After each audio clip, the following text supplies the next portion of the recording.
in a few days on. This class is being recorded. It will be available on YouTube in a few days.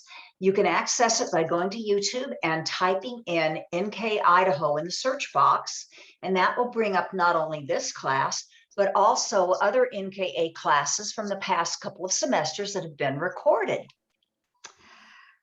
NKA is a volunteer-driven organization that was established in 2015 in the Treasure Valley. All of our volunteers take great pride in providing high quality educational opportunities and a lot of fun to our community. Before we get started, there are a couple of housekeeping items to take care of. Note that your microphones are muted. So if you'd like to ask a question of Kathy as she prepares these delicious beverages for us, you'll use your chat box by taking your cursor to the bottom of your screen. When you get to the bottom of your screen, you'll see an icon or a symbol that looks like a word bubble. Type your question, press enter, and then I will be monitoring the chat box so that I can pose those questions while Kathy prepares the beverages. Second thing, we do realize that everyone has time constraints. So if you need to leave the class before the end of the class, you'll again take your cursor to the bottom of the screen where you'll see a leave button. If you click on that, then you will be able to leave the session. All right. I'd like to introduce tonight's instructor, Kathy Mcdougall. Kathy, if you'll tell us a little bit about yourself, and then we'll get ready to enjoy some delicious beverage preparation. Great. Well, thank you so much, Carol, and thanks for all of you for attending this class today. I think you are going to be literally in for a treat if you take what you learned today and go and try these on your own. I love to cook. I love to play around in the kitchen. I love to try new things. And one advantage of learning how to make agua frescas is, I've just discovered something that's, I think, going to change, that really changed my life, and something that's going to stick around for me forever, because these are absolutely delicious treats that you're going to learn how to make tonight. And then, I have a PowerPoint, and I'm going to share my screen and show you all that. If you have any questions about these as I go on, just please let us know in chat. Let me get this started. We're going to be making 5 different agua frescas today. So, and this presentation's entitled "The Beauty of Agua Frescas." And Eduardo is in the audience, and he's going to help me pronounce some of these words because he is bilingual. So we'll get to hear from Eduardo. But so I called it "The Beauty of Agua Frescas" because when I'm done today, you're going to see like this whole range of beautiful colors of beverages with different textures and just absolute beauty. Let me move this so you can see the drinks. But as you can see, agua frescas are made with fresh fruit, and they're blended usually with sugar and water, and they make all these wonderful colors. Agua frescas is Spanish for cool waters or the fresh waters. And these are light tasting, so they're not like heavy, like smoothie kinds of drinks or like, pure pureed fruit drinks. They're very light, and they're usually non-alcoholic. However, some people, of course, mix alcohol with them, and they make wonderful mixers for alcohol. They're made from usually 1 or more fruits, and they're made with things like cereals, flowers, seeds, nuts, and like I said, they're blended with sugar and water. Really, they, depending on the seasons, is what you're going to find for ingredients. So as we get into winter, you might see more seeds and nuts and cereals, and in the summer, when you have access to the sweet, ripe fruit, that's when you can have different flavors. And these are very popular in Mexico and Central America and throughout actually the United States. Let me move this. This is where I'm going to need Eduardo to pronounce some of this. As you can see, here are some pictures of agua frescas. So the history, according at least to Mexican lore, is that the Mexica, the Aztec, muddled the first agua frescas from fruits gathered while paddling along the waterways. And Eduardo, if you can pronounce that for us. Yeah, Tenochtitlan. Thank you. Which is now Mexico City. So it's hard to imagine that people used to paddle around Mexico City picking fresh fruits, but that's how it used to be. And then they would take ice that was added from the dormant volcanoes. And Eduardo, do you want to read those for us? Yeah, Popocatépetl and Iztaccíhuatl. Great, thank you. That almost looks like the word Pocatello. Um, anyway, so it came from these volcanoes, and if anyone's ever been to like the Cascade, the Shoshone ice caves, it's pretty amazing. It can be like 110 degrees and you go deep into these caves that were formed by lava, and it's just solid ice in there, and they're very cold places. So the same phenomenon, of course, was happening there. So over time, Agua Frescas became especially popular as street fare in the home kitchens of Guatemala and Mexico. And because they were popular in the areas where sugarcane, the booming sugarcane state. And Eduardo, will you pronounce that one for us? Michoacán. Great, thank you. And by the 1940s, so already 80 years ago, the Agua Fresca and its close cousin, the paleta, migrated into the United States into vendors' carts, along with other sweet treats. And in time, like entire business empires were built on these cold fruit fusions. And in Mexico, you'll find chains that will sell these. So kind of like we have Jamba Juice here or other smoothie companies that you would find chains there. They're usually street vendors. Like if you ever go to Mexico, you'll see these as from street vendors, or if you go to any kind of like Mexican street festival, you'll see vendors selling these beautiful containers of agua fresca. But they also can be found in bodegas, restaurants, and juice bars. And as a lot of things with trends, like in some cases, they've moved to like powdered agua frescas. And so, you know, there's a movement to get away from, you know, to go back to the origin of agua frescas, which is pureed fresh fruit and other ingredients, not the powders. That's not authentic agua frescas. Going back to the beauty, they always say that when you eat, you first taste with your eyes. So if you see these from the vendors, I don't know how you can resist tasting these wonderful drinks. They are usually stored in, and Eduardo, you might want to help me pronounce this, the vitrolado? How do you pronounce that? Vitrolero. Vitrolero. So you find them in these very, very large canisters. And what I'll be making today is more for like 1 or 2 servings, or like maybe 4 servings, because this would be like a street vendor size. And so the recipes you got are really for smaller quantities, because, you know, they would make enough to be able to sell it throughout the day. And that's also why, like, they're loaded with ice, and in many cases there's sugar in them, because the sugar, you know, acts like a preservative, and the ice, it slowly melts, and it almost makes it more delicious because they're supposed to be served very cold. These are some of the popular sweet fruits that are put in agua frescas. So today we're going to do the mango. I guess it was early September, we did a class and we did the strawberry watermelon, but it's not quite in season right now. And you know, if it's the summer, like August, the cantaloupe ones are absolutely magnificent to make it out of cantaloupe. Again, and the watermelons are delicious. The peach ones are delicious. So there's all these different sweet fruits that you can experiment. And normally they're with one or, you know, one fruit could be the main you know, highlight of the drink, or you can mix any of these together to make your own concoctions. And then there's the sour fruits, and we'll be making several of these. We'll be making the cucumber tonight, and the pineapple, which is debatable if that's sweet or sour. I guess it depends on how it tastes. And then we'll also be making the tamarind one. And I don't know if anyone has ever tasted tamarind. It's not probably the most common thing for us to taste, but when I taught this class before, I had a lot of questions about that. So I wanted to show you what it looks like. It's a pod, and it grows on trees, and it's native of Africa. And actually it was brought to Mexico in the 16th century. They ground the paste, they ground the inside of the bean into paste, and it's a very interesting flavor. It's kind of lemony, it's very tart. You need sugar probably in these drinks, and it's just a nice addition to a lot of drinks. I'm glad I discovered it. So I hope you all seek that out yourself. Here's the seeds and nuts.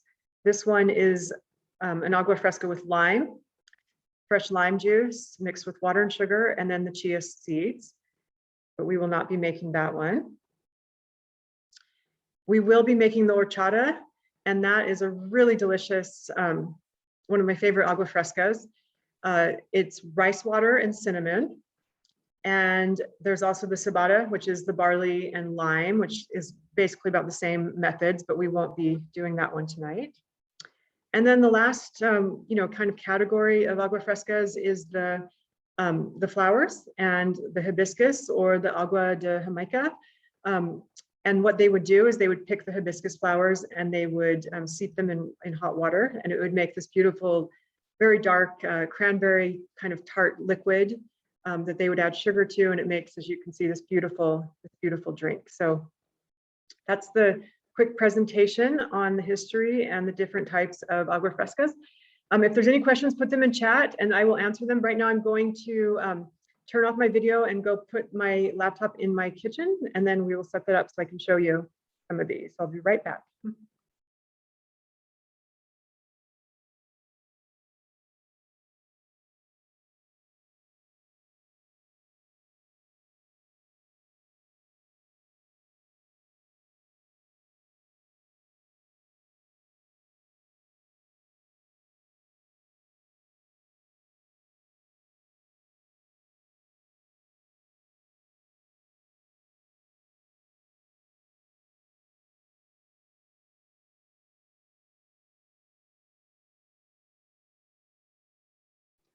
There we go. And Eduardo, if you could spotlight me, that would be great.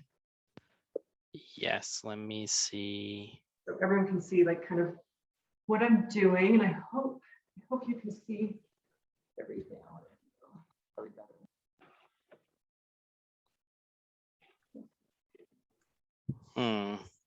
It's not letting me spotlight you, but give me just a sec. I think I can do it. Here we go. Oh, I got it. There we go. Okay. My head's kind of cut off, but you can see the fruit.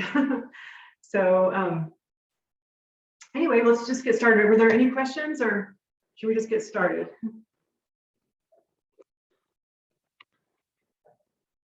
Okay. Okay, so to make Agua Frescas, I have to kind of improvise because I only have one blender and we're going to use that for the horchata. So I'm going to make these in these little, my little hand blender that I have to make these. And I think it's a more easy way to do it. I gave you all the recipes, but you can kind of improvise. That's what I do, certainly when I cook. The rule of thumb is we're going to make the cucumber mint one first. And so what I'm going to do is take chopped cucumber and I remove the seeds from it, except for this one got missed. You don't want the seeds in it. It just doesn't taste very good with the seeds in it. So you chop the fruit up, and then the rule of thumb is, like 1 cup fruit to 1 cup water, but it's kind of hard to measure chopped fruit. So I usually just kind of cover the fruit with the water. And then depending on how much mint you want, or if you don't want mint at all, I'm going to put maybe 2 leaves and kind of like crush them up and throw them in there, but they will be blended. So you've got the mint leaves and the chopped cucumber. And then we're also going to do a half a lime for this. And again, it's kind of like you do it to your own taste, your own liking. So you can experiment with that. And then the other thing that you would put into it is around, depending again, like what the cucumber tastes like, some sugar. So I'm going to put a teaspoon in to start with. Some people don't want any kind of sugar in there. A trick, or if you're going to be serving these for people and you might have a sweet tooth and they don't, or vice versa, you can make a simple sugar or simple syrup. And simple syrup is just some hot water, equal parts of hot water, pretty hot, and equal parts of sugar, and you stir it until it dissolves. And then you can put it like in something like this that people can squeeze into their own beverage, and that would work too. But I'm just using cane sugar here. And I'm going to, when I do all of the blending, I'm going to mute myself because it's pretty loud. So I'm going to go ahead and blend this up.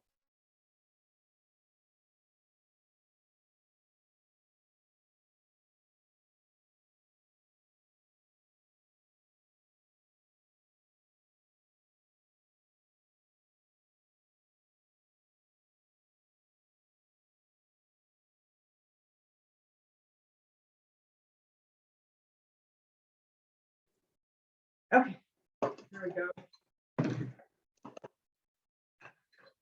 And here we go.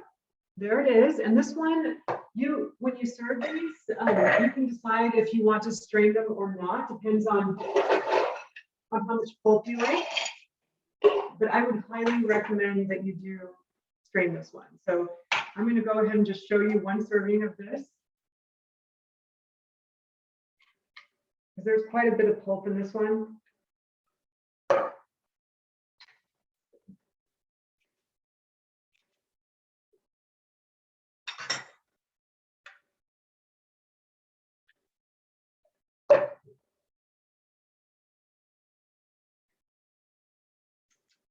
And there we go.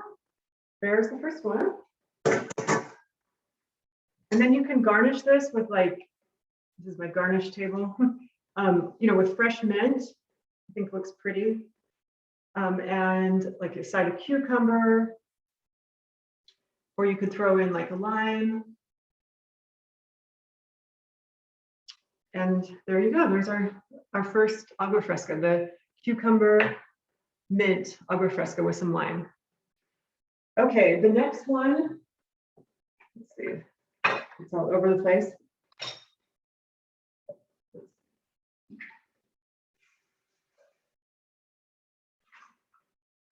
The next one we're going to make is the mango lime.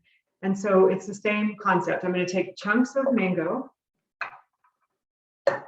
and try to make sure it's ripe, because you don't want like a really hard mango. It's just not going to taste that great. Again, the rule of thumb is make sure you taste the fruit before you add sugar to your liking. But so again, I'm going to put like around 1 teaspoon for 1 cup in this one. And then I'm going to put the juice of a half a lime in there.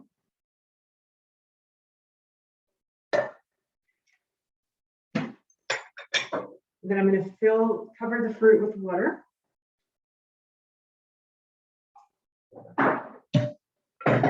And then I'm going to mute myself, and we'll rinse this first. I like to mix flavors, but I don't know if I want cucumber in this one. So, okay, I'm gonna go ahead and blend this and mute myself.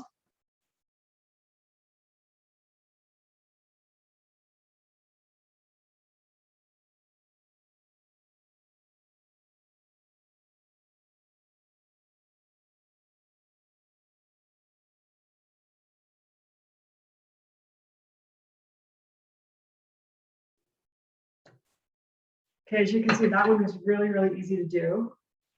Smells absolutely delicious. I'll throw some ice in there. This one I'm not going to strain. And again, like you can look at it and say like, maybe I want a little bit more water. This one I might add a little bit more water. It looks a little thick to me. But again, you can decide if you want to strain it or if you want the pulp. Again, these will not be like really thick, like smoothie kinds of drinks that may or may not be to your liking. I'm going to garnish this one with a little piece of mango. And there we go. Now your guests would know that that was the mango agua fresca.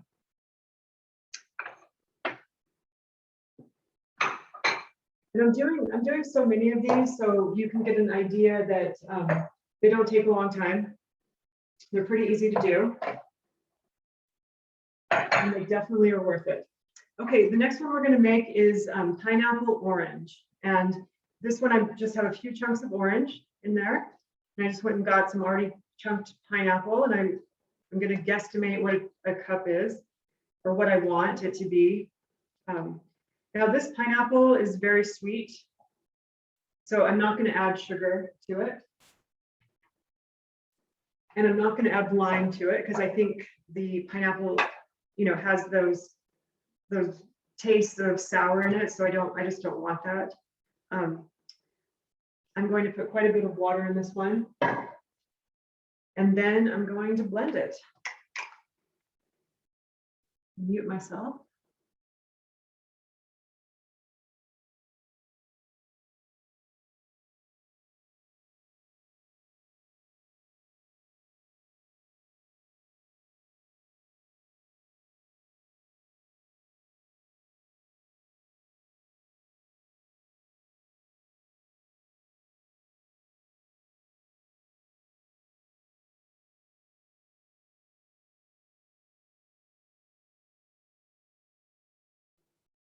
Okay, this one, oh, I wish you all could smell this. And when we ever can meet in person, I will make these for you all and you can taste these because, oh, this one with that orange and pineapple, it just smells fantastic.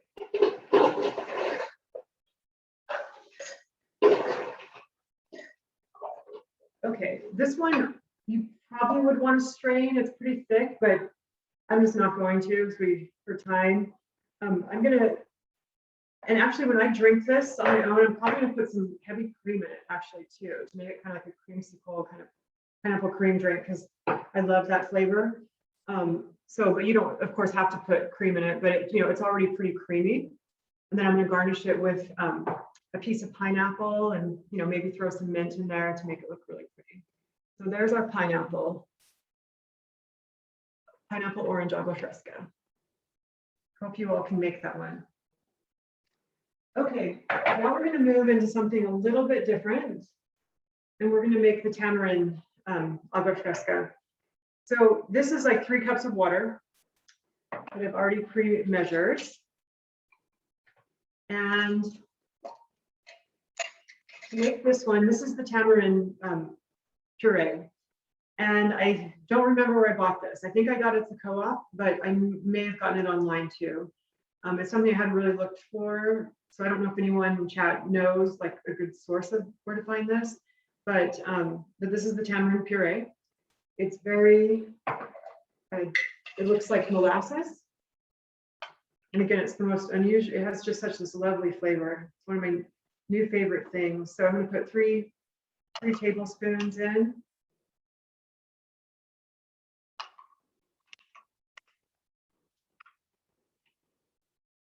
There we go.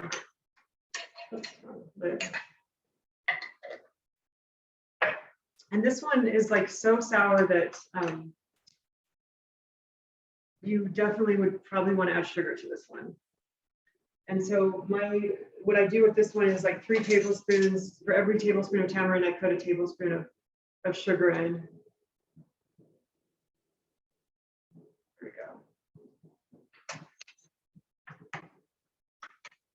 And this one, I just put it in a mason jar because it's so easy to blend it this way. So just shake it up if you want it to be really thick. I always say this could be everyone's substitute for like cola drinks. If you had a carbonator, you could actually carbonate this, and it's really refreshing. The way that these are served, the tamarind one traditionally is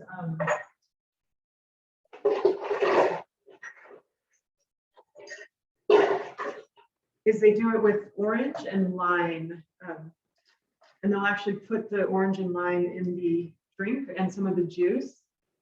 It definitely changes the flavor. It makes it much more citrusy to throw the orange and lime in there. So again, it's like up to you and your own taste for how you want that. But here we go.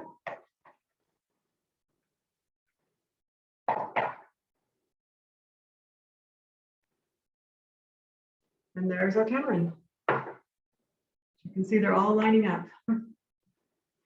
The Agua Frescas are lining up just like the stars. There we go. Got them all. Okay.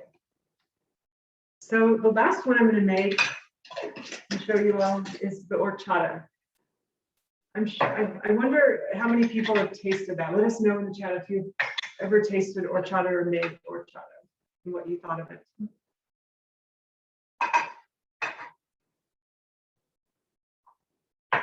Okay, maybe no one's ever tried it, so this will be a new thing.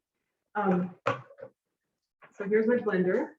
So to make horchata, at first I was really intimidated to make this, thinking it was going to take me forever and it sounded complicated, but it really isn't. And there are a lot of different recipes out there for horchata. So I've experimented quite a bit to try to find something that I liked. And this is kind of what I've settled on. So I'll teach you all that. But if you don't like this one, then please look online for other options and other ways to make it. This one actually is horchata is rice. It's like a rice water drink with cinnamon. And this one is rice, but I saw a recipe that calls for almonds in it, and I just think it's so delicious with the almonds in it. So I've always been adding the almonds to this. So the way you would start an horchata is you would take a cup of rice and like half a cup of whole almonds that are the raw whole almonds. And depending on your taste, a cinnamon stick, 1 or 2, depending on what you like. And what you'll do is you're going to soak this overnight, or at least 5 to 6 hours. Now, some people will say that you need to put it in the blender before you add water and pulverize everything. Others will say you need to soak it and then you pulverize it. So what I did this time is I pulverized it first, and I'm soaking it, and then I'll pulverize it again, as you all will see. The thing about cinnamon, the cinnamon stick in this, and not using powdered cinnamon, I would say you absolutely need to use a cinnamon stick, is when it's pulverized and when it soaks and it flavors the water, it's just the most amazing cinnamon flavor. The powder usually rises to the top, it never completely blends in. So you'll get this really, really delicious cinnamon flavor if you soak the cinnamon stick and pulverize it. So that's We got a comment. Oh, what's the comment? It says horchata is delicious, refreshing with spicy foods. Nice. Okay, that's good to know. Yeah, with spicy foods, that would make sense because it's a milk. There's milk in it as well. Thank you for that comment. Okay, so we're going to, this is what's in here. I'm going to pulverize this. And this one's really, really loud, so I'm going to mute myself.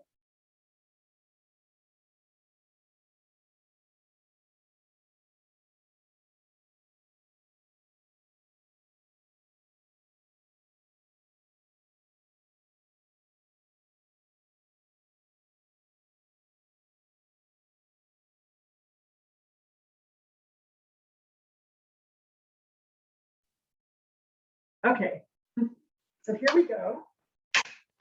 And it's just amazing because you saw that liquid that kind of looked pretty unappetizing.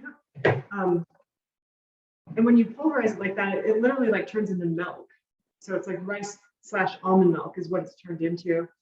And there's no doubt that you have got to strain this one. And you might even need to strain it twice because after this sits for a while, there's still quite a lot of sediment in it. So again, it's like, it depends on your taste. I once had a recipe that said you discard this liquid, which I can't believe that was published, because this is like the best part of it is this like beautiful rice almond milk. I would not eat or taste what you discard, what you strain. It's pretty gross.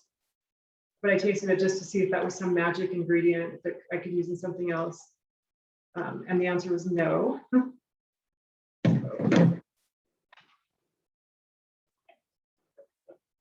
Try to get as much liquid as you can.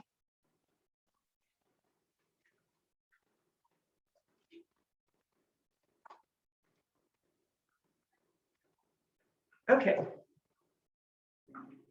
Here we go.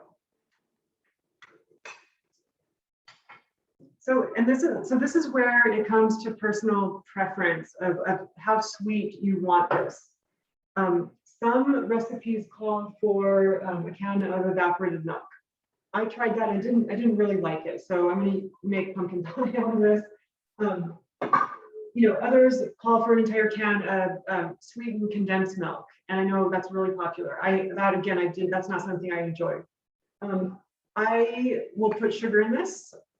I think it needs sugar, but if you can also try it without sugar, because you know the rice and the almonds have this lovely flavor. I'm going to put about 1/3 of a cup in here, and then go from there. It needs a tablespoon of vanilla.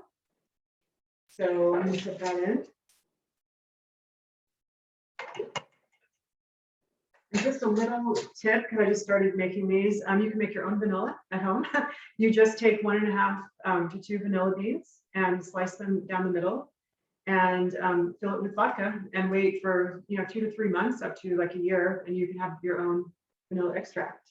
And it just smells so delicious. So I can't wait till that comes to being.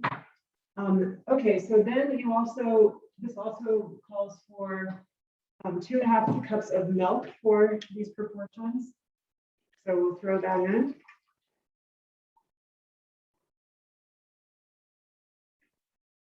Go.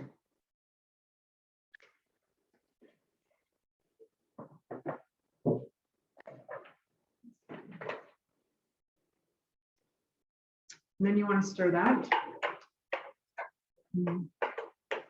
It really, really smells unbelievably delicious. So that's how I like to make horchata. You can do our last glass.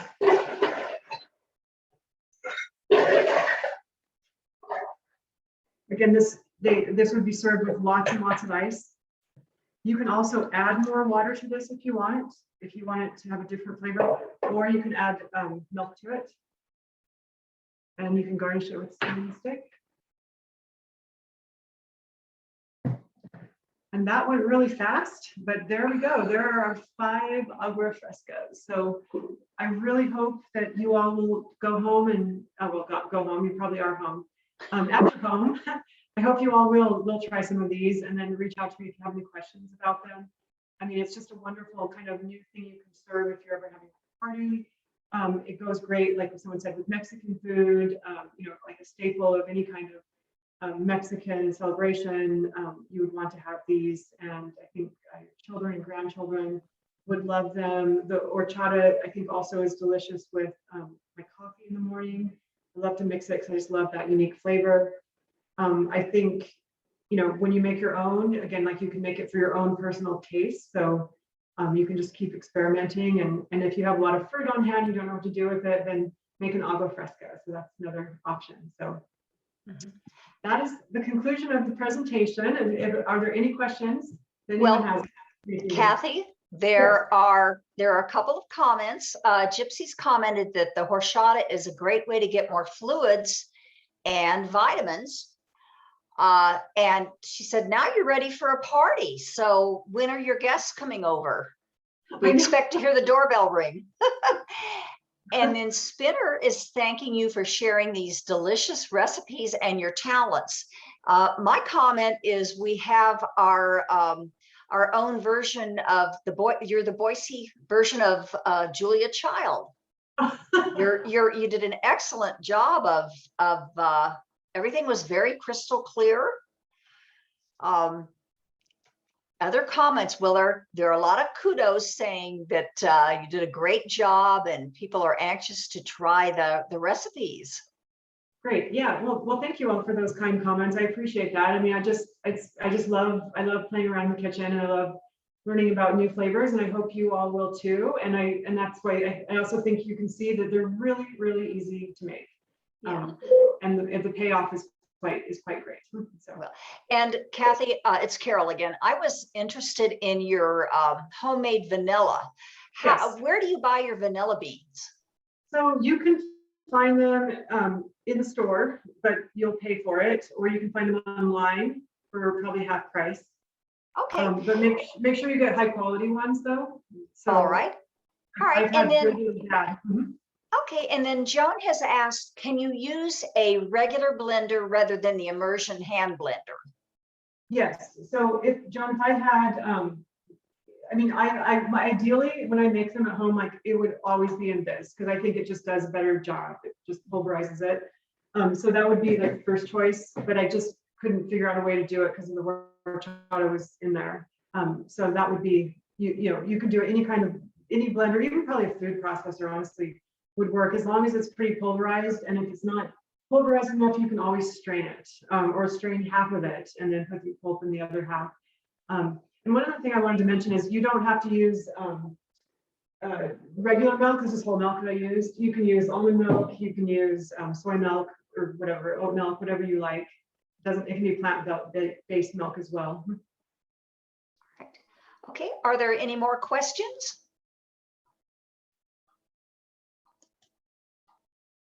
Okay, if there are no more questions, then let me give you a preview of classes coming up next week through NKA. Just like when you go to the movies, there are previews of coming attractions. We have previews of our NKA classes. We are almost at the end of our semester. So there are, I believe, three or so more classes coming up, 2 next week. One class that's coming up next week is on the 1st, and I believe that would be Monday. Kathy is teaching that one, and it is Make Day of the Dead Sugar Skulls. And just